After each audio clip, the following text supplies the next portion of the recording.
Gonna go for a little morning swim, little dip. Oh, putting down the beds. About 5 of them. Social distancing. You don't want to get COVID in July when you're lying on a beach now, do you? Water's crystal clear. Brought my phone with me. Normally I don't bring my phone to the beach, but I'm listening to that audiobook. So I'm just gonna do a couple of lengths of the beach, listen to the audiobook, do 10 minutes each side. I'm intermittent fasting at the moment, so I'm doing 16 hours of a fast, 8 hours of a feed. Last night now I trained late and I ate late because I'll always eat after I train. You need to. No point in training and then not eating. You're just going to go catabolic and lose the muscle. So I was speaking to my good friend Joe Hoey on the phone last night, so it was kind of late when I got eaten. So that was about midnight. So I won't eat until 4 o'clock today. Don't feel hungry. Just had my pint of water, squeeze a lime, full lime, pinch of sea salt. I probably put too much sea salt in, and a tablespoon or 2 of cider vinegar. That's what I had for the starter. I'll do the swim, get me coffee, write me book. It might be a chatty one today. Yeah, it's going to be a chatty one today. Sometimes I do ones where I just chat at the end. And with the intermittent fast as well, I'm definitely not going to put a time limit on it. I'm not going to say a week or 2 or 3. I'm not going to do any of that anymore. I'm just going to go with it, and when I feel like that's the end of it, that's the end of it. I'm going to start doing that more so than just fucking associating things with the kind of Julius calendar. Anyway, enough about me. Look at this.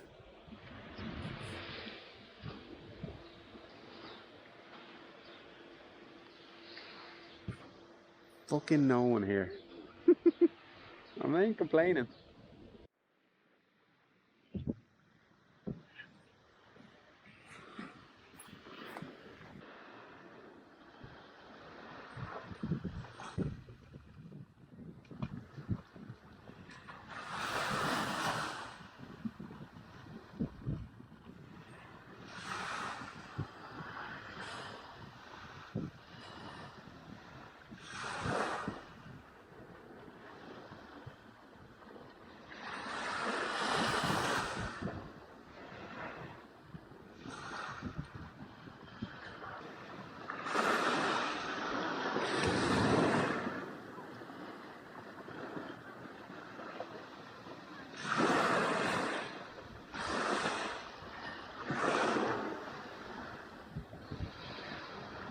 Water's actually really warm. You're gonna make it. Definitely gonna make it. Had a hard few days, so today is just green zone, handy, get some miles in, burn some fat. Now, I remember Stephen Spratt used to do this. He'd go away to Thailand for the winter. He'd come back, because the bike season used to start in March, and he used to go away for the winter to Thailand. He'd buy some fake Rolex watches and then sell them for 100 quid when he got back, but they were good fakes. And I remember going for spins with him, and to get that winter fat off him, he would just basically ride on without any food and then get in shape for March. The other thing about the intermittent fasting, and I'm only new to this, so if you've done it, give me a shout, let me know how you're getting on, is that it's the variance. So I'm going to go 16-8 for a week or two, and then after that I'm going to do a day of fasting, a day of eating, and mix it up. So it's the variance that does it, apparently. So we'll see how it goes. But I'm enjoying it. I don't feel hungry. Didn't bring any food with me. Got a bottle, had a coffee. All is good. Met this guy on the bike the other day. He was getting off the walk. Oh, come on. We meet again, my friend. Yeah. Alright, cool bike. Do you want to explain to me about the bike then? What sort of bike is it? Oh, give me your name first and where you came from. My name is Andreas, yeah. And I'm from Germany, yeah. Northern Germany. The town is Goslar. Right. It's near to the first mountain area in Germany, right. When you're coming from the north. Yeah. And how did you end up here?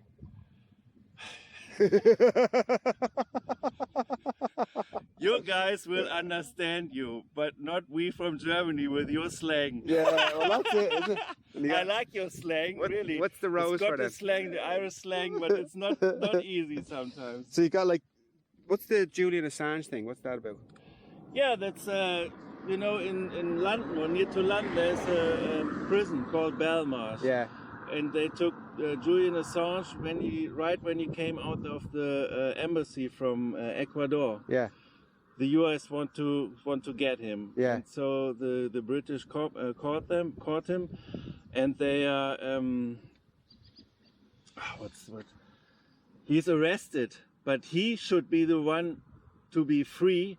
And Bush and Rumsfeld and all that shit guys, they should be in jail. They Yeah. are war terrorists, in my opinion. I agree. Everybody knows that. Yeah. Julian Assange with WikiLeaks is the hero.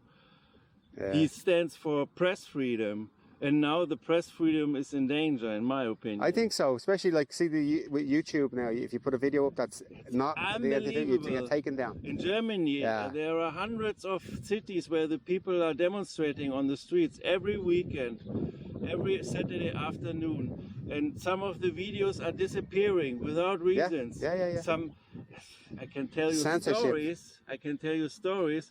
There was a German lawyer, a woman, right after the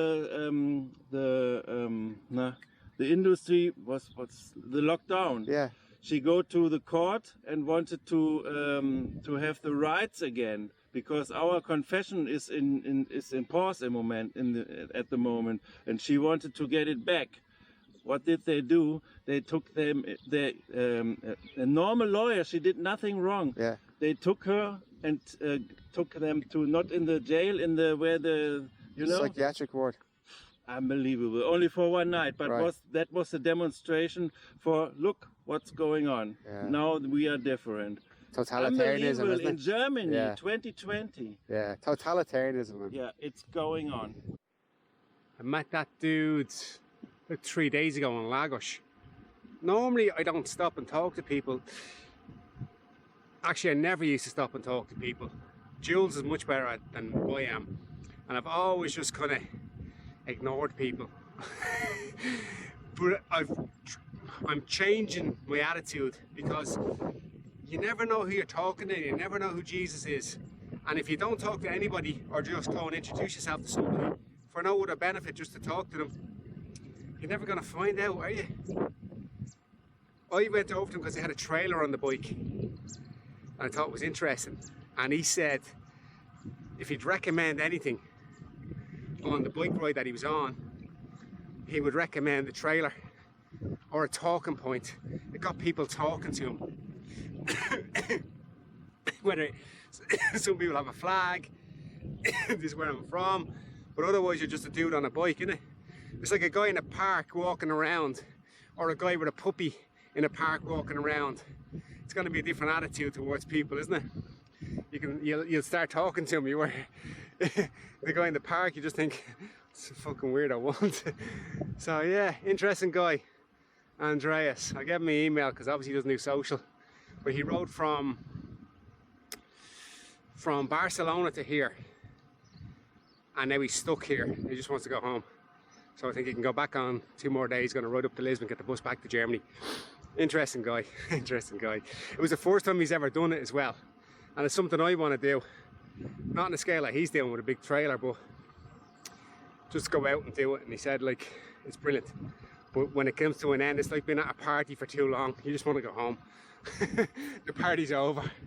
Right, a couple more hours here.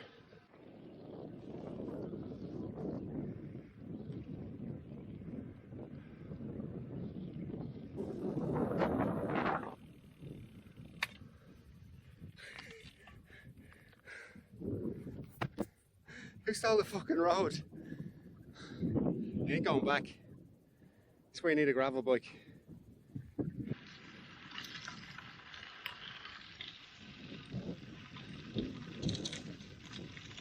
This is proper turning into a mountain bike trail. But I think it goes on for 10k.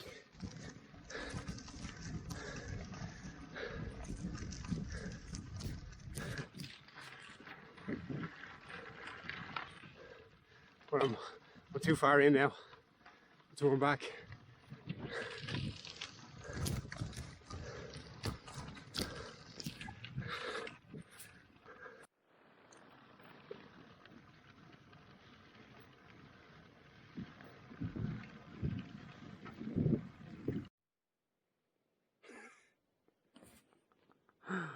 Bollocks. Oh, we'll just go around it. Figure it out. I'm on this road about a good 10k now, I think. Had a look on the map. I know where I'm gonna end up on the wrong side of the Barjam Lake. This is where we come with the mountain bike, and fuck's sake. I think I've done about 5 or 6k of this before I hit the road, but it's all good. It's a lovely day. Not much wind. It's quiet, it's peaceful. I'm alive. Namaste.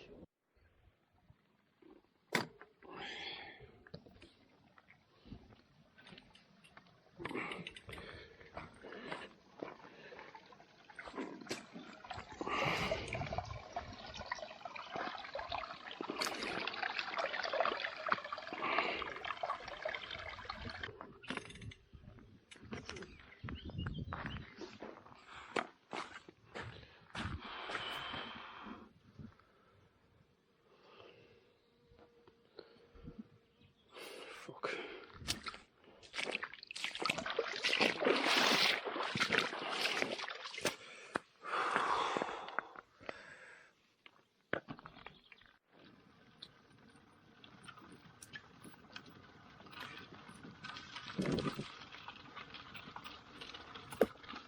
Yes! Whoa! Yes! Freedom! I hope I'm going the right way. Yeah, I am. Alright, that put an extra 2 hours on the spin. You know what? Sometimes it's good to cover yourself in shit, because shit washes off. Keep on going. You'll get out the other side and there'll be a lovely road for you. How are we doing this evening? I've got a lav mic connected to the camera directly in, so I hope it sounds alright. It should sound better.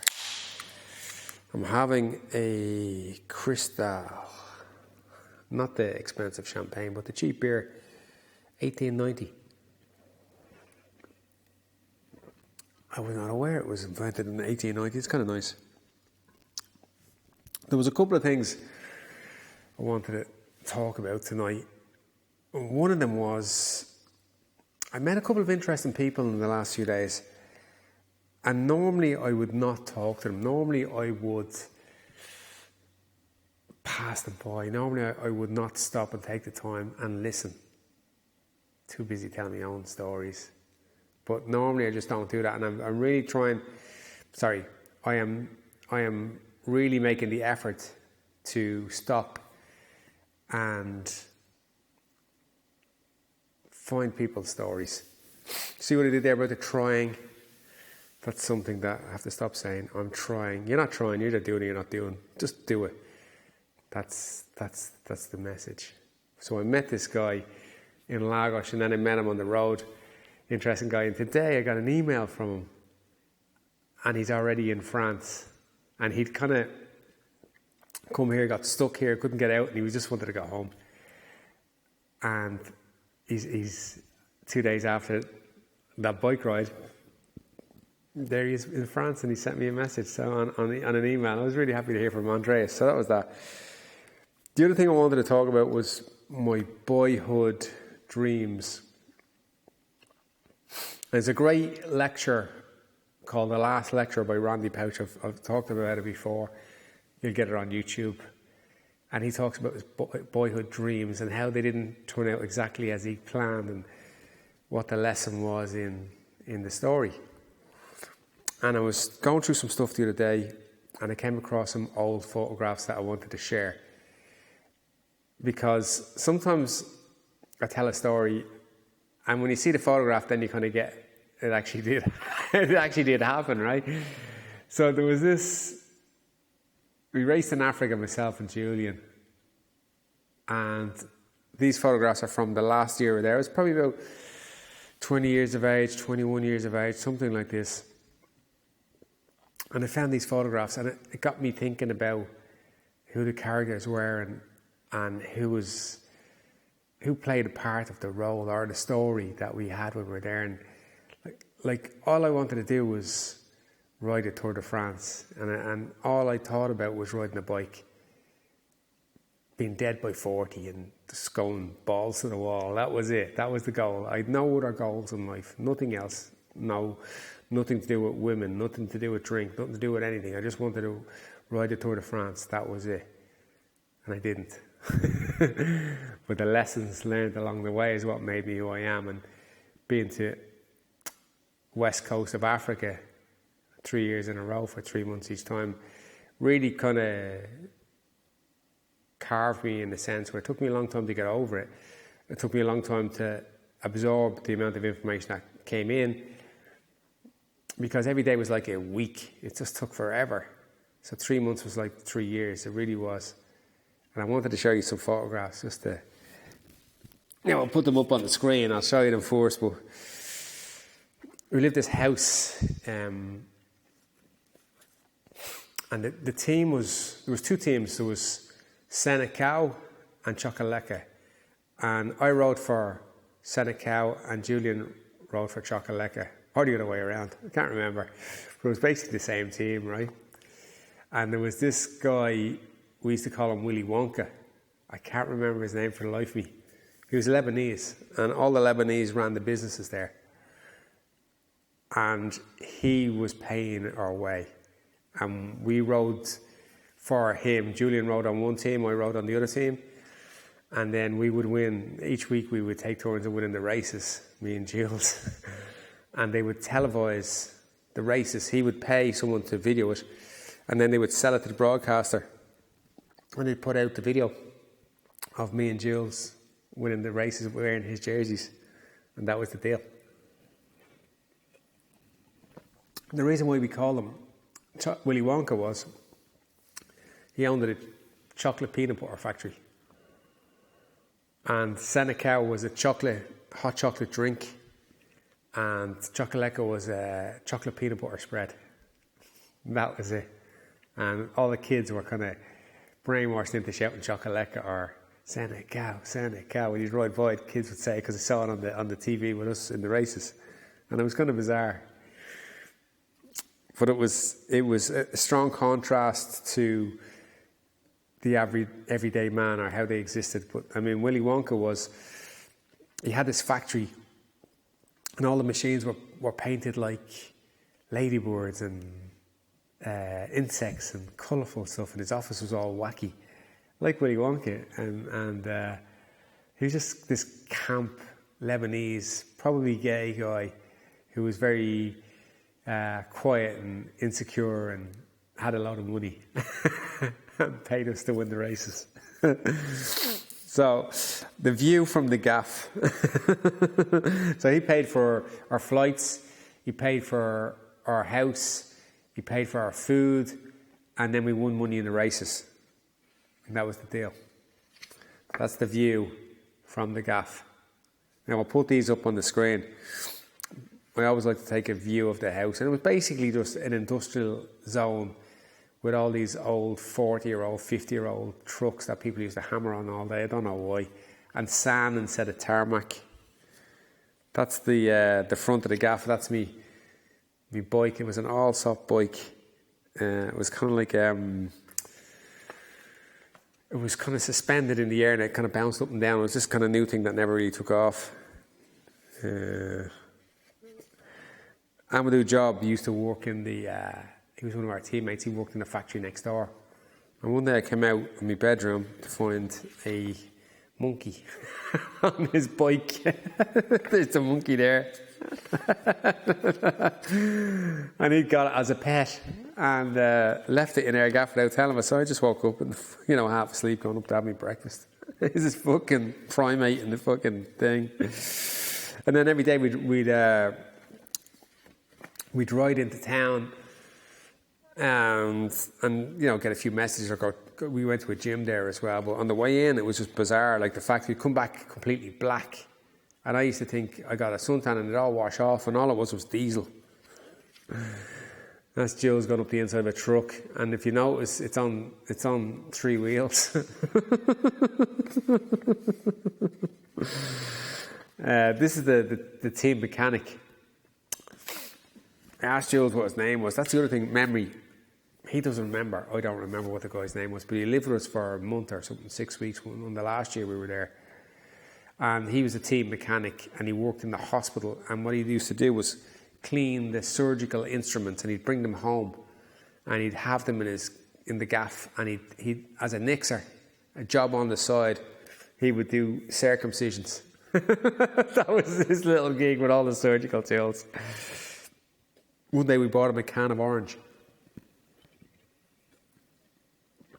A month later, he was still drinking out of the can of orange, but he kept topping it up with water to get all the goodness out of the aluminium can. It's just the residue of the fucking orange. And remember when we put out the garbage, and the amount of stuff that we'd go through in a week, or in a few days, just from cooking and chopping and stuff up and that. And he would, nothing, hardly anything he went through. Do you know what I mean? Just like, hardly anything. Good guy, but just innocent, had a stammer. There was a few other things that I'd like to show you, and that was like the characters that we met. And there was this guy in the airport. His name was Zulu King, and Zulu King had like a Mohican with blonde hair and cowboy boots, and he used to welcome people in. I think he was like a tour guide or some shit, but he was the wackiest cunt, because he never got people that were wacky there. Everyone, it's kind of like China, everyone looks the same, no one really they had 2 haircuts, and that was it. You didn't step out and express yourself in a way that Western society does, where you can wear what you want, be a style. There was none of that, and he was just this kind of like outlier. We used to go into this market, this guy called Nelson. And Nelson used to sell object d'art, little African wooden things, But I think the first year we were there, he tried to sell us some shit, and then after a while he realised we were broke, we were messers, and then didn't try then after that. And we used to just call into him and say hello, because everyone else used to try. Like, you get a lot of street vendors come up to you just trying to sell you some shit. Sell you knives, photo opportunities. And then Nelson got in on it. Then it's kind of like these guys that were new in town that never met us before would try and sell us some shit. And then there was people that like another Lebanese guy, Joe, and Joe had this like chipper, and I think we used to go on a Tuesday. Yeah, it was a Tuesday, and we'd have like a cheap meal. We'd go to the gym in town, and then on a Tuesday we'd come into Joe's kebab shop, and he would make us a burger, and then the bun with the burger, he'd scoop out the bread. It was a big thick bun, and he'd put chips into where he scooped out the bread, and then the 2 burgers and all the cheese and all the thing. We just munched that, and he'd do that for free for us, because he was into bike riding, and he used to just do that for us, and it was great. And then on a Monday, which was kind of like a rest day, we used to race on Sunday. Saturday would be an hour spin before, just to loosen legs. Monday would be a rest day, so you just go out for an hour just to loosen the legs, and we'd treat ourselves to a cake. And the local shop was this shop here, and that's Jill's having a cake. And I'd always have ants in the cake. We didn't care. Right. And there's the kids in the shop, and you can just see the chair there with the black mark of someone that used to sit there. It was just manky, never cleaned. And like this whole, like, that's me as a young 20-year-old kid. The guy in the shop. It was just a bizarre thing. There's me, full flight, winning a race. That's what we did it for. Other people, Amadou Job. That's Amadou Job, or Boy Job they used to call him, because they used to kind of talk down to him because he was from Tiez, and Tiez was like 80 kilometres away from Dakar. And we rode out to his gaff one day, and he invited us up stay for the night, you know. So we rode 80 kilometres to his gaff, and it was like, that was Tiaz. It was like crumbling with sand for roads, you know. And his mother, and that's his mother, and that's his sister, and his kid sister. Now his kid sister, I took this photograph of his kid sister, and it's one of my famous photographs ever. My old man lent me, well, I talked him into giving me his good camera, which was a film camera, and I brought it with me. And his sister, baby sister, came in to see us. We were staying in one of the rooms in the gaff, and she just stood there bewildered by me because she never saw anyone white before. And I got the camera, figured out how to use the settings, and she still had that same look on her face. I think she had that blown up into me gaff. There's me as a young 20-year-old. The joys of life. And there was people going crazy about getting COVID, getting sick and viruses. Like, we never got any inoculation. The first year I did, but then after that I couldn't afford it. Typhoid, yellow fever, hepatitis, all these things, never got them. I just want to show you where I used to eat every day for my lunch. And at the end of the street was this woman that had a, what's the word for it? A restaurant. She had, the whole thing was sand. There was no road really, you know, and she made some shelter with some wood to stop the wind front and side, and up against a concrete wall. And she lit a fire with some wood that she found. Then she'd have a pot with rice and a pot with fish with vegetables. Chebajan is what they call it. Ulof, Senegalese language. And she'd have a baby strapped to her back. And I'd walk up with 2 plates, one for the food and one to cover. And she'd give me the rice, and then with her hand would break off a piece of fish, break off a piece of carrot, a piece of potato, because they're all fully whole. Charge me 5 cents. And that is it. Never sick once. I mean, look at this place. And this one I like. That's me when I was 20. And when I was 20, I just had one focus in life, and that was to ride the Tour de France. That was to be a great bike rider. It never happened. But it's all I thought about. Like, all in. And nothing came in the way. Nothing was my priority over that. If I'm all in on something, it's my priority. Nothing else matters. Everything else takes a backseat. Work, life, everything. And that was it. And I wasn't good enough. And then I realised that later on in life. That was another story. But that photograph just reminds me of where I was physically, where I was mentally, and where I am now physically and mentally, and the changes that have happened to me, which is, it's an interesting, few interesting things happened to me lately. Whereas you get to a certain age and you have excuses to quit, excuses to be like everybody else, excuses to just take it handy, you know, because no one gives a fuck whether you do or don't. And it's an easy excuse to get to a certain age and just stop, you know. No one's going to judge you for it because they want to do the same. They want to take it handy. And I think in that photograph, physically, I'm like here, but emotionally, I'm here. And for some reason now, I find that it's kind of a bit like Benjamin Button. There's a sweet spot where the physicality gets a little bit slower, but the mentality starts to rise up. Now, a lot of people get this, if you know what I mean, and then they just quit. And it just becomes, they just roll in for the last 30 or 40 years, feet up, done my job. But you never really did that. And I feel like this has happened. I've got to this level. I know this is going to happen, but I'm at this stage where I feel like the physicality is now matching the mentality. It's a weird little place to find yourself in, but I'm kind of aware of it, and I'm happy with it, you know. Whereas a lot of people just see themselves getting slower or older or fatter or a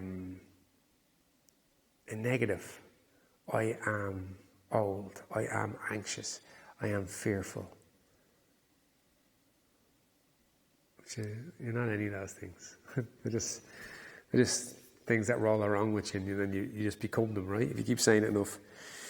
There was another little. I wanted to show you this before I show you the last one. This is Donnybrook Village, my biggest ever win, and I won this like Pro-Am race. It was a Pro-Am week race on. That's me in full flight. And if you've ever been to the gym, you've seen that on the wall.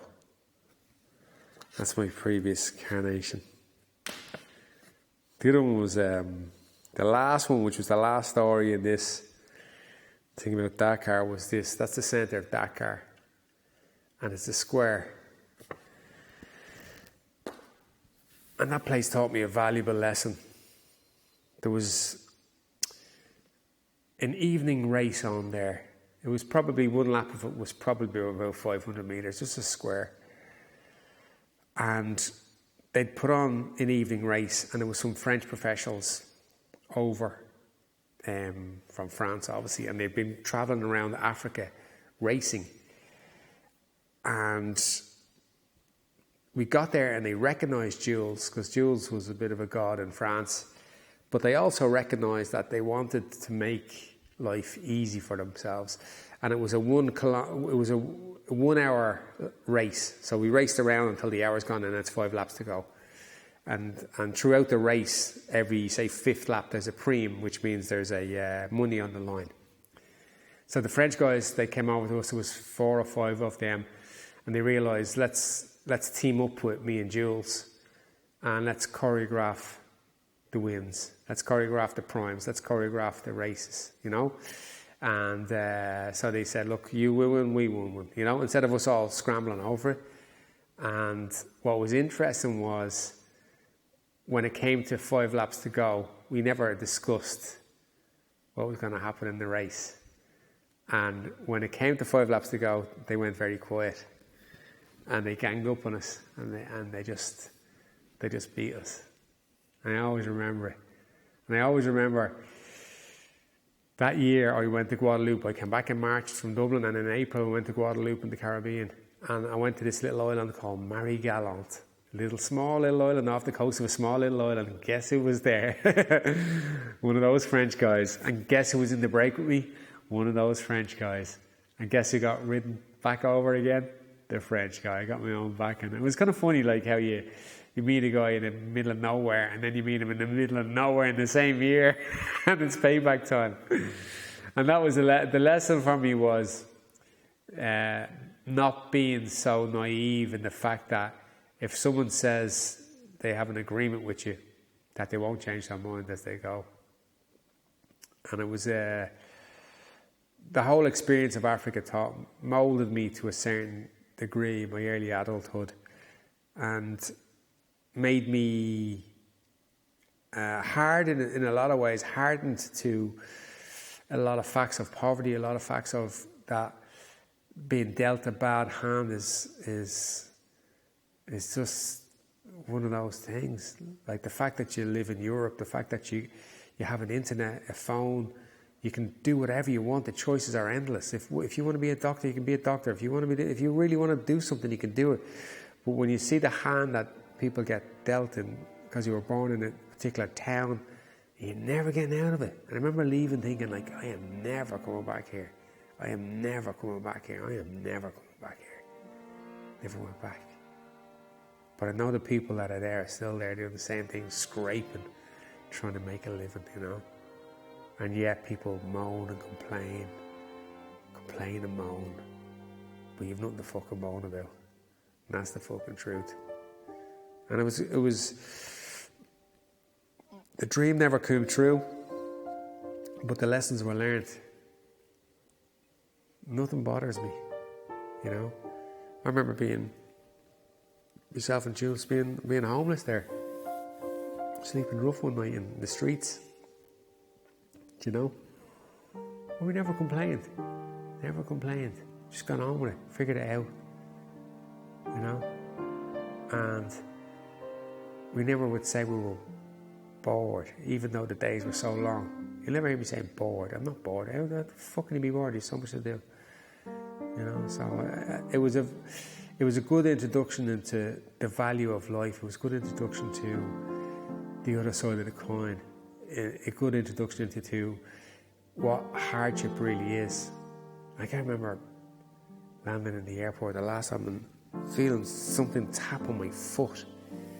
And I was like, what's that on my foot? And I looked down and it's a guy with no legs from the waist down, you know? And he's tapping on my foot looking for money. Fuck, man. You want to be heartless, you know what I mean? There you are, 2 legs, 2 arms, and you're still fucking moaning, you know?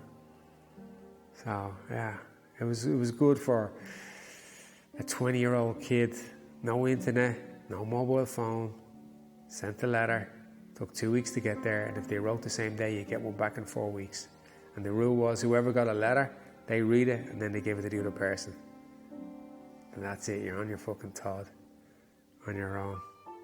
So, I'm going to waffle down, but I wanted to share some of those photographs with you because I haven't seen them for a long time, and it brought up a lot of memories, and yeah, I just wanted to share them. And then share the fact that, like, that acknowledge to yourself that, like, the possibilities you have are fantastic. The life you have is amazing. The choices you have are choices. And just take it all in. So that is it. That is all. So we push on. We'll have another day tomorrow. Hopefully, get up, go for a swim. I'm gonna swim. I'm gonna make it. I've got to get over to that Camilla Beach, but I'm getting there. I'm going in the right order. Address your fears, face them on, take them on front. That's it. Anyway, enough waffling from me. We are all one. Hare Krishna. Namaste. #Rafter. Rafter. You are such a jerk. You are a tearjerker. You don't need a girlfriend. You need a social worker. She's waiting at the airport. You're in your hotel room with someone who doesn't know you. Everybody always knew the game that you were playing. You were fooling no one.